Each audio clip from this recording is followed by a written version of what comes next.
అందరికి నమస్తేనుల్లా ఎట్లున్నారు మంచిగా లేకులేకలే ముచ్చట మళ్ళీ వచ్చేసిన నేనైతే ఇయాలటి ఎట్లయిన చూద్దాం పరి కళ్ళాలల్ల పోసిన వరి ధాన్యం నేలపాలు గీ అవ్వ ఏడుపు చూస్తే కండ్ల నిండా నీళ్ళే. జూబ్లీహిల్స్ ప్రచారంలా జూపల్లికి చుక్కెదురు ఈ అవ్వ అరుసుకున్నది పొట్టు పొట్టు సర్కారును.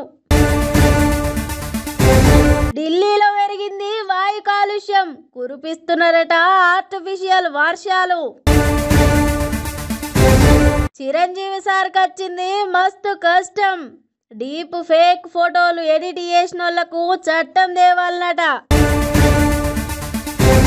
గోస అంటే గోసనే ఉన్నది కదా ఈ వానలు చేయబట్టి మస్తు తక్లీఫ్ అవుతుంది. మోంతా తుఫాన్ చేయబట్టి తెలంగాణ కూడా ఆగమాగమైంది కదా ఇండ్లు మునిగిపోయినాయి, తోవలు బంద్ అయిపోయినాయి, పంట సత్యనాశనం అయిపోయింది. అసలు చెప్పేటందుకు నాకు మాటలు కూడా వస్తలేవు. పాపం చెప్పుకుంటేనే గీ బాధ అవుతుంటే చేతికొచ్చిన పంట కళ్ళ ముందటినే ఖరాబ్ అయితే వాళ్ళ బాధ చెప్పేతరమే కాదుల్లా. ఈ తుఫాను పాడుగాను రైతుల గండాన్నే మోపైనట్టే ఉన్నది పోర్రి. పాపం రైతుల గోసలు ఒక్కో జాగలో ఒక్కో తీరు చిన్నగా లేవుల్లా. ఏ రైతును ముఖాన్న చూసినా సంతోషమే లేదు, ఏ రైతన్నని కదిలిచ్చినా కండ్లల్లో దుఃఖమే తప్ప ఇంకోటి లేదు.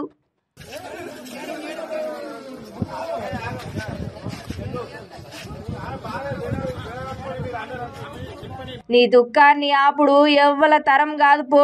ఈ మాయదారి తుఫాన్ పాడుగాను రైతుల ఇండ్లు ఉచ్చుకునే తందుకే వచ్చినట్టున్నది పాపం. ఏ రైతును చూసినా గిదే దుఃఖంలున్నారులా. సిద్దిపేట జిల్లా హుస్నాబాద్ వ్యవసాయ మార్కెట్ యార్డ్ల వడ్లు పోసుకున్నదట ఈ తారవ్వ అనే మహిళా రైతు. ఇక వాన చేయబట్టి వడ్లు మొత్తం కాలువల పడి కొట్టుకుపోయినాయట. ఆరుగాలం కష్టపడ్డ పంట మొత్తం ఒక్కటే రాత్రి మాయమేటాళ్లకు ఈ అవ్వకు దుఃఖం ఆగలేదు. జిల్లా కలెక్టర్ హైమావతి మేడం కాళ్ళ మీద పడి ఎట్లా ఏడుతున్నదో చూడుండ్రి, మమ్మల్ని ఆదుకోవాలి అని ఏడుతున్నది. పాపం గిది చూసి ఆడున్నోళ్ళు కూడా చాలా మంది కండ్లల్లా నీళ్లు తెచ్చుకున్నారులా. రైతుల పరిస్థితి అంతటా గిట్లే ఉన్నది పోన్రి. ఇప్పుడు మన జూబ్లీహిల్స్ నియోజకవర్గంలో ఎన్నికలు ఉన్నాయి కదా ఇక ఆడ ప్రచారం అన్ని పార్టీలు చేస్తున్నారు. ఇక కొంచెం ఎక్కువ సర్కార్ మీద వ్యతిరేకత తోటి ప్రజలు ఉన్నారని నాకైతే అర్థమవుతుంది. ఇగో ప్రచారానికి మన కాంగ్రెస్ లీడర్లు పోతే జనం ఎట్లా అరుచుకుంటున్నారో చూడురి. గీ అవ్వ ఏమంటుందో మస్తు అడిగింది కదా ఇక ఇనుర్రి ఆ ముచ్చట. జూబ్లీహిల్స్ ప్రచారానికి మన మంత్రి జూపల్లి సార్ను గీ అవ్వ ఏమంటున్నదో ఇనుర్రి ముందుగాల ఫస్ట్.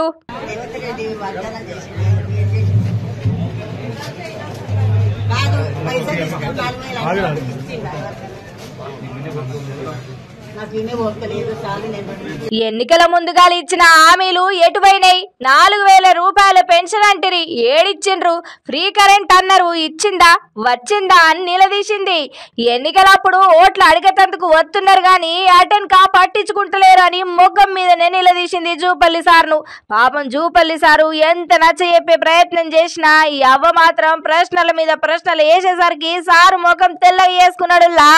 కాంగ్రెస్ లీడర్లంతా పరేషాన్లు అయిపోయిండ్రు ఒక్కడేసారికి. ఏ మాట కామాటే పోన్రి. అవ్వ మాత్రం మామూలు కలుసుకోలేదు జూపల్లి సార్ను. మరి ఇచ్చిన హామీలు ఇడిచిపెట్టి మళ్ళా ఓట్ల కోసం వస్తే అడగకపోతే ఏం చేస్తారు సారు? వానమ్మ వానమ్మ వానమ్మ ఒక్కసారన్న వచ్చిపోవే వానమ్మ. ఆగో ఏంది పిల్లకి ఏమైంది? పొట్టు పొట్టు వానబడి పంటలు గింటలు అన్ని నాశనం అవుతున్నాయి, మళ్ళా వాన పడాలని పాట పాడుతుంది అనుకుంటున్నారు కదా. అవునుల్లా వాన పడతలేదని ఆర్టిఫిషియల్ గా పడేటట్టు చేసిరట ఢిల్లీలా. మొన్న దీపావళి పండుగకు పటాకులు కాల్చి మొత్తం కాలుష్యమైందట అంతా ఢిల్లీ మొత్తం. ఇక అందుకే ఆర్టిఫిషియల్ వాన పడేటట్టు చేసిరట, గీ ఉపయోగం చేసిరట ఢిల్లీలా. ఒకసారి చూసేద్దాం పర్రి. తెలంగాణలో ఓ దిక్కు పొట్టు పొట్టు వాన పడుతుంటే రైతులు ఆగమైతుండ్రు. గీ వాన పడతలేదనే వార్త చెప్తుర్రు, ఏమైంది అనుకుంటురా? నిజమేనుల్లా, ఈడ కాదు ఢిల్లీలోనట ఆర్టిఫిషియల్ వానను కురిపిస్తా అనే ప్లాన్ చేసిండ్రటనుల్లా.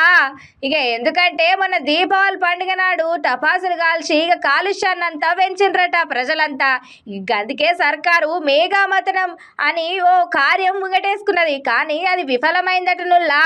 ఇక వాయు కాలుష్యాన్ని అరికట్టేందుకు ప్రభుత్వం చర్యలు కూడా చేపట్టిందట. ఇక దగ్గర 53 ఏళ్ల తర్వాత ఢిల్లీలో కాలుష్య స్థాయిలను పెంచేందుకు క్లౌడ్ సీడింగ్ నిర్వహించిందట. ఐఐటి కాన్పూర్ సహకారంతో బురారి, ఉత్తర కరోల్ భాగ్, మయూల్ విహార్, బద్లీ సహా ప్రాంతాల్లో ట్రయల్ నిర్వహించింది. ఇక ప్రయోగానికి ఉపయోగించిన విమానం కాన్పూర్ నుంచి బయలుదేరిందట. 6000 అడుగుల ఎత్తుల రసాయనాలు వెదజల్లిందట. అయితే ఈ ప్రయత్నం విఫలమైందట. ప్రక్రియ పూర్తయి 4 గంటలైనా వర్షాలు కురవలేదట. ఇక ఈ ప్రక్రియ మొత్తం అయిపోయి 4 గంటలైనా కూడా వర్షం పడనే వాళ్ళేదట. నుల్లా ఈ సోషల్ మీడియా చల్లగుండా ఈ సోషల్ మీడియా ఏబట్టి చిన్న పెద్ద అనే తేడా లేదుల్లా. అందరికి బాధనే అవుతుంది. సామాన్యులకే కాదు పెద్ద పెద్ద సెలబ్రిటీలకు కూడా మస్తు బాధ అవుతుంది. చూడుర్రి మన చిరంజీవి సార్కి వచ్చిన కష్టం ఏందో సోషల్ మీడియా నుంచి ఇనుర్రి ముచ్చట. ఈ సోషల్ మీడియా చల్లగుండా ఈ సోషల్ మీడియా చేయబట్టి చిన్న పెద్ద అని తేడా లేనే లేదులా. అందరికి బాధనే ఉన్నది. ఈ సోషల్ మీడియాలో ఫేమస్ గానికి లైక్ల కోసం, షేర్ల కోసం, సబ్స్క్రైబర్ల కోసం ఏ వీడియోలు పడితే ఆ వీడియోలు అప్లోడ్ చేసుడు మోపైనరంతా. ఇక మన మెగాస్టార్ చిరంజీవి సార్ కి ఈ సోషల్ మీడియా వల్ల మస్తు బాధ అయిందటనుల్లా. డీప్ ఫేక్ తోటి ఆయన ఫోటోలు ఎడిట్ చేసుకుంటా సోషల్ మీడియాలో అప్లోడ్ చేస్తురట. ఇక వాళ్ళ మీద చర్యలు తీసుకోవాలని సర్జనా సార్ మొన్న కోరిండు కదా నుల్లా. ఇక గదే దాని మీద చిరంజీవి సారు మాట్లాడిండు. డీప్ ఫేక్ పై ఒక చట్టం తీసుకొచ్చే దిశగా పోలీస్ వ్యవస్థ ప్రయత్నించడం మస్తు మంచిది. సామాన్యులకు డీప్ ఫేక్ నుంచి రక్షణ లభించాలి అని మెగాస్టార్ చిరంజీవి చెప్తుండు. సామాన్యులకు డీప్ ఫేక్ నుంచి రక్షణ లభించాలి అని మెగాస్టార్ చిరంజీవి చెప్పుకొచ్చిండు. ఏ వీడియోలు పడితే ఆ వీడియోలు అప్లోడ్ చేసుకుంటా సోషల్ మీడియాలంతా ఆగమాగమే ఎత్తుండ్రు పోర్రి. నిన్న వార్త రేపో విద్య అంటే అబ్బో వాన పడుతుంది వార్తదేనేం చేయను అనుకుంటా మంచి గిటికాడ వంటి బజ్జీలు మిర్చీలు వేసింది. ఇవాళ మాత్రం నడవది వార్తదేవాల్సిందే. ఏడుందో చూద్దాం పర్రి ఒకసారి. ఓ విద్య ఏమైంది? ఏం చేస్తున్నవే? నిన్న మిర్చీలు ఒడవలేదా ఏంది? నిమ్మలంగా తీర్పాటంగా ఫోన్ మాట్లాడుతున్నావు. హలో నిక్కి ఉన్నావురా తమ్మి? నేను ఊళ్ళో ఉండే తమ్మి జరా నాకు పట్నంలో ఏదన్నా పని చూడరా. నాకు ఊళ్ళే ఉండు అయితలేదురా నాతోటి. ఊళ్ళో మరి ఉండరా ఊళ్ళోనే మొన్న నేను మీ సార్దాడ పని ఉన్నదంటివి కదరా. మొన్న నాన్నటి రానన్నా కదా నేను. జర అడుగురా మళ్ళీ ఒకసారి అడుగు జర. నేను అట్టపట్నం 2 పైసలు ఏమన్నా ఊడి ఏమన్నా ఇంట్లో కన్నా ఆసరైతాయి. జర చూడరా జర నీ బాంచన్ జర చూడరా. ఏంది ఊళ్ళో ఉండరా? నేను ఊళ్ళో నేను కూడా పట్నం వస్తా. జర చూడు. ఆగో మళ్ళీ ఏమైంది పొల్లా? 3 వద్దులా నీకు ఏమైతుంది? మంచిగా ఇంటికాడ వండుకుంటా ఈ కొలువు వేసుకుంటావనే కదా నిన్ను పట్టుకొచ్చింది. మళ్ళీ ఇప్పుడు గిట్లా అంటావు? నీ మెదడులు ఏమన్నా పురుగు మెసులుతున్నా ఏమి? అరే తమ్మి అరే జర్ర ఆగురా, ఒక్క నిమిషం ఆగురా. వారి నా పదవర్ల ముఖందేమో అంటాను. జర ఆగురా నువ్వు. దీనికి సమాధానం చెప్పి నీతో మాట్లాడతా. లైట్లోనే ఉండురా వారి. ఏంది ఏమో లవ్ బాగా మాట్లాడుతున్నావు? నువ్వుగా ఇప్పించినావు అద్దమోసంటి కొలువు. ఈ కొలువు ఏంగా నేనేమన్నా పెద్దగా అయినా ఏమన్నా పొడి వెళ్ళినా? ఏడాదికో 2 ఏళ్లకో 3 ఏళ్లకో ఇచ్చే నీ నౌకర్ పైసలకు బాగా మాట్లాడుతుంది. అమ్మా కొలువు ఇప్పించినా అని రుజువు ఇప్పిస్తున్నావా? నువ్వుగా ఇప్పించినావు. ఇక ఆ పైసలు నువ్వు ఇంటికి వచ్చినప్పుడు నీకు తెచ్చిన మటన్ చికెన్కే ఒడిచినాయి. బాగా నీలుగుడు మాటలు మాట్లాడుతావు. వద్దు నీ కొలువు వద్దు, నీ నౌకర్ వద్దు, నువ్వు వద్దు, నీ ముచ్చటద్దు, నీ వార్తలు నువ్వు చదువుకోపో. నేను ఉండా. అరే నిఖిల్ ఉన్నావురా? సరేది నేను ఇప్పించిన కొలువు అంటే అద్దంటే గాని మరి పట్నం వచ్చి నువ్వు ఏం చేస్తావు? ఇంటికాడుంటే గా బాయి దిక్కుపోయి అయ్యకు అమ్మకు ఆసరైతావు. అప్పుడు ఇప్పుడు వాళ్ళకు షేదోడు వాదోడు లెక్కనే ఉంటావు అనే కదా నేను నిన్నాడు ఉంచింది. ఇప్పుడు నువ్వు మధ్యలో నాయలు ఇచ్చి పెడతా అంటే ఎట్లా? ఇంకెక్కడి పంటలే తల్లి. పంటల్ని నమ్ముకొని పల్లెలలో బతికే పరిస్థితి లేదు. ఈ వానలు చేయబట్టి మొత్తం చంద్ర అయిపోయినాయి. ఎక్కడి వడ్లు ఇంకెక్కడి పత్తి ఎన్నడో వాగులో కలిసిపోయినాయి. పో ఇక అయ్య నెత్తికి చేతులు పెట్టుకొని ఇక చూస్తాడు. ఇక అందుకే నేను ఊళ్ళు ఉండా. ఇక నేను అత్త పట్నం అందుకే పోతా. మా తమ్మునికి ఫోన్ చేసిన. అరే ఉన్నావురా తమ్మి? ఏ ఊళ్ళు ఉండ వశం లేదురా. మొత్తం అంతా ఆగమాగం చంద్ర అయింది. వానలకు మొత్తం పోయింది. కళ్ళల కాడ పోసిన మక్కలు వడ్లు కొనే నాదుడే దిక్కులేడు. ఇంకా తెరవలేరు కొనుగోలు కేంద్రాలు. ఇక వానకు కూడా భూమి పాలైనైపో. అవి కూడా ఇక గదికే ఇక ఏదన్నా ఒకటి చూడరా ఇక అటే అత్త నేను కూడా ఏహే ఏం కాదు వానలు ఎప్పటికి ఇట్లనే ఉంటాయా 2 రోజులైతే అదే తక్కువ అవుతాయి ఇంత దానికే కొలువు ఇల్లు అన్ని ఇడిచిపోతా అంటున్నావు హే ఏం మాట్లాడుతున్నావు అల్క తక్కువ ముఖం దానా నీకు పిచ్చిలేసిందా నీ మైండ్ లో ఏమైనా పెండ్ ఉన్నదా అరే నేనేం చెప్తున్నా నువ్వేం మాట్లాడుతున్నావు ఉన్న అద్దె మిగడు పొలానికి 50,000 పెట్టుబడి పెట్టిడు ఇక అయ్యే పెట్టుబడి పైసలు అన్న రాకపోయి ఇక ఊళ్ళుండి ఏం లాభం వ్యవసాయం చేసి ఏం లాభం కనీసం ఈ సర్కారన్నా వానలు పడక ముందు కొనుగోలు కేంద్రాలను మొదలు పెట్టిందా ఇప్పుడు ఎంత నష్టం చెప్పు ఇక వానలకు ఊళ్ళో అందరు ఎట్లయిపోయినాయో చూడు ఇక బాధ పడలేక నేనే పట్నం పోతా ఇదైతే నిజమేనుల్లా పెట్టుబడి మందులకు వెళ్ళకపోయినాక రైతుల పరిస్థితి ఆగం కదనుల్లా ఈ సర్కార్ కొనుగోలు కేంద్రాలనైనా ఎందుకు షాల్ చేస్తలేదో ఏమో పొర్రి రైతులకైతే మస్తు దుఃఖమే ఉన్నది అగో చూడుర్రి సిద్దిపేట జిల్లా ఉస్నాబాద్ వ్యవసాయ మార్కెట్ల పరిస్థితి గిది ఈడొక్కటేనా మొత్తం అంతటా గిట్లనే ఉన్నది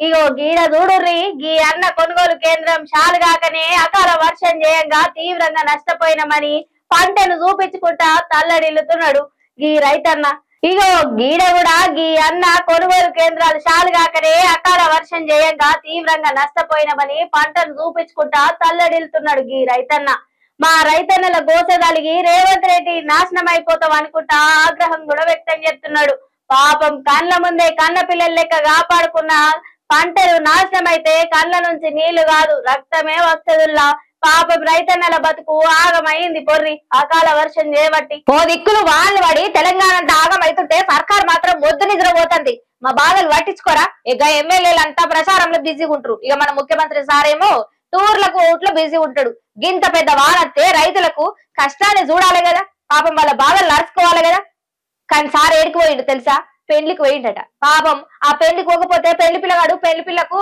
తాళి కట్ట అన్నాడు కావచ్చు అందుకే రేవంత్ రెడ్డి సార్కి చెప్పినట్టున్నాడు రేవంత్ రెడ్డి సార్ పోయిండు ఇది కరెక్టేనా చెప్పు మరి కోపం రాక ఏమొస్తుంది మరి అవును ఇదైతే నిజమే విద్య ఓ పక్క చెడగొట్టు తుఫాన్ చేయబట్టి రాష్ట్రంలో ఉన్న చాలా ఊళ్ళు పట్టణాలు నీళ్లలో మునిగినాయి పంటలు దెబ్బతిన్నాయి చేతికొచ్చిన పంట కొట్టుకపోతే రైతులు ఏడుస్తున్నారు అవన్నీ ఏం పట్టించుకోకుండా మన ముఖ్యమంత్రి రేవంత్ సారు మాజీ కేంద్ర మంత్రి సుశీల్ కుమార్ షిండే మనవరాలు పెళ్లికి పోయిండు రాష్ట్రంలో ఏమన్నగా నసారు రైతులను ఇడిచిపెట్టి ప్రచారాలకు బయలుదేరిరు ఇది పద్ధతి కాదు సార్ మీకు ముందుగాల రైతుల కోసలు అరుచుకోర్రి ప్రచారం ఎరకచీరి లేకపోతే బుద్ధి చెప్తారు ప్రజలంతా మీకు బొంబాయి పోయి హీరో సల్మాన్ ఖాన్ ను కలిసి ఫోటోలు దిగే సమయం ఉన్నది ఇక వచ్చి జూబ్లీహిల్స్ ఎన్నికలలో ప్రచారం చేసేంత టైం ఉన్నది కానీ తుఫాన్ చేయబట్టి త్యాగమైన రైతన్నలను అరుచుకునే సమయం లేనట్టుంది సారు మీ తానా ఎందుకుంటది టూర్ల మీద ఉన్న ఇంట్రెస్ట్ రైతన్న మీద ఏడుంటది ఇక గొప్పలు చెప్తారు ఇక మాది ప్రజాపాలన అని వీడియోల ముంగటికి వచ్చి ఓ